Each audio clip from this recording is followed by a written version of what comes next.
It's words about other words. It's a podcast. Hey, we're the Word Nerds. This is our Eco edition where we're all about words that begin with eco. Words, nerds, together at last. I'm Kaylin, and welcome to the third episode of Word Nerds Eco Edition. Hi there, this is Priya, and welcome to another episode of Word Nerds Eco Edition. In this episode, we add ecosexuality and ecotourism to our vocabulary. Let's get started. Adding another new word to our eco dictionary, we'll be discussing everything we need to know about ecosexuality. If you haven't already heard about this term, you're definitely not alone. It's basically a term used to identify people who view nature as a lover but not a mother. I think this extract from a poem by Tom McMullen would be the perfect example to get familiar with ecosexuality.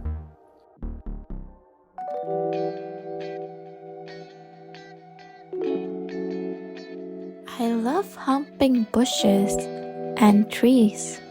If you see someone fondling a branch, that's probably me.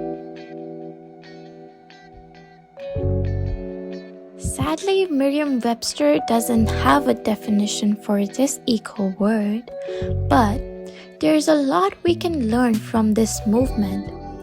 It was founded by Elizabeth Stephens and Annie Sprinkle, who described themselves as two ecosexual artists in love. Their manifesto was to make environmental activism more fun, sexy, and diverse. They have so far encouraged people to make more ethical and sustainable choices in their regular life as well as their sex life.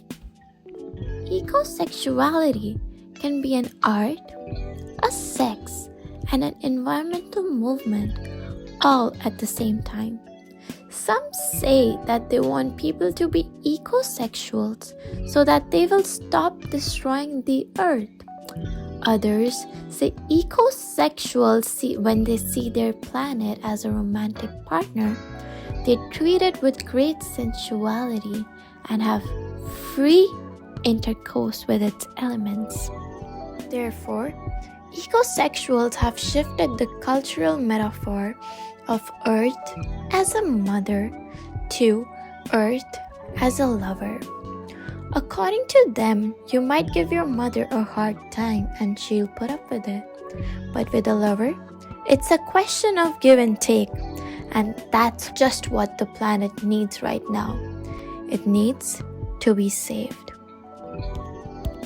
Ecosexuals would passionately hug the trees, massage the earth with their feet, talk erotically to plants, caress the rocks, get pleasures by waterfalls, and admire curves of the earth.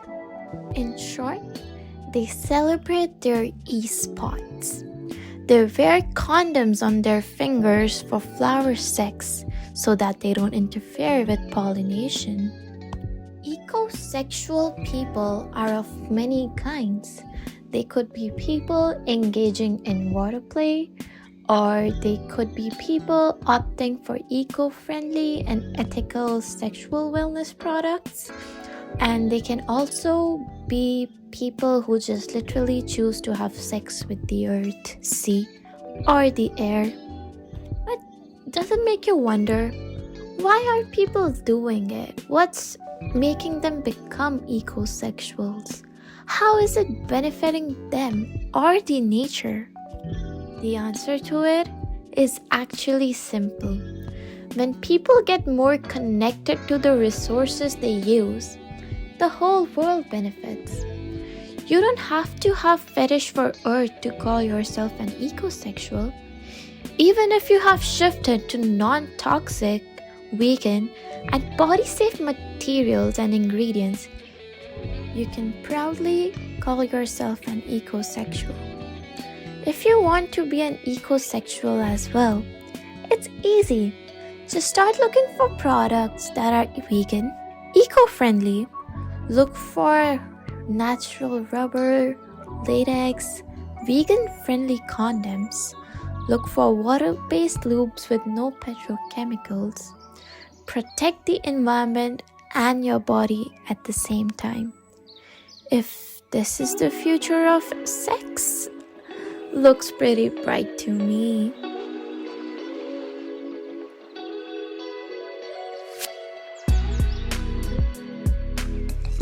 Before I talk about our final eco word, I want to recall the first term discussed in episode 1, ecocide. Merriam-Webster defines ecocide as the destruction of large areas of the natural environment as a consequence of human activity. I think of ecotourism as one proposed answer to ecocide. What if human activity was actually beneficial to the natural environment rather than destructive? The word ecotourism was first seen in the English language in 1965 as the neologism ecotour. According to his obituary, Klaus Dieter Heitzer was an academic and adventurer who coined the term and later led the first ecotours in the Yucatan region of Mexico in 1970s. While the use of the term increased over the next several decades, so too did the variety of interpretations and applications of its meaning. Ecotourism is the combination of the prefix eco and the noun tourism. From this we can imagine ecotourism loosely meaning recreational travel to a natural environment. Merriam-Webster defines ecotourism as the practice of touring natural habitats in a manner meant to minimize ecological impact. Now these are both very broad, simple definitions. How do we measure ecological impact? What qualifies as minimal ecological impact? If a tourist takes a long-distance flight to attend an eco-tour, are those emissions considered? Where do the local people and local infrastructure fit into the definition?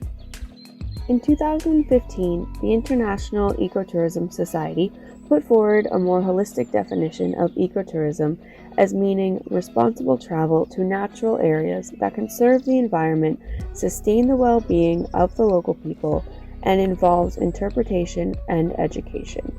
They note education as inclusive of staff and guests. This definition is easier to imagine. It feels more hopeful and idealistic to imagine a world where travel and tourism are sustainable interactions between humans and the earth. Ecotourism is not that simple. Its application varies based on the motivations of those running and attending the eco-tours. This is why I think of ecotourism as a compromise between two other eco words, ecology and economy. It's the process of using the environment for economic gain while conserving the habitat for the organisms who live there and for future generations of humans to use.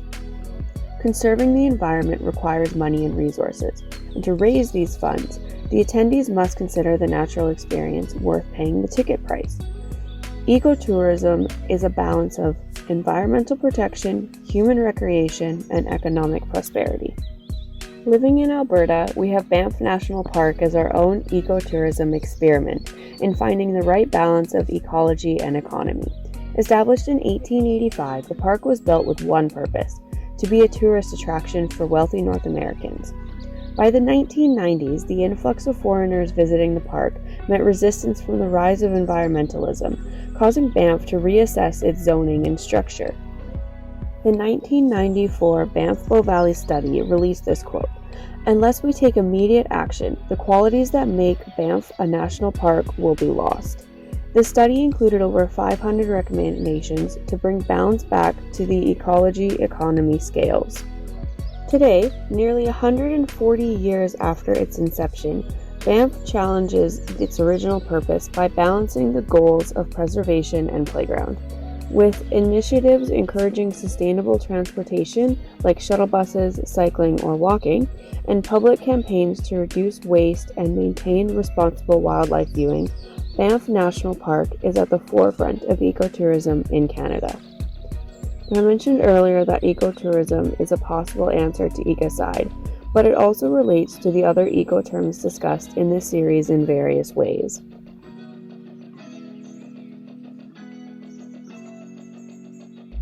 And that's all for this Eco edition. Make sure to join us in our next episode where we'll talk about more eco nerdy words.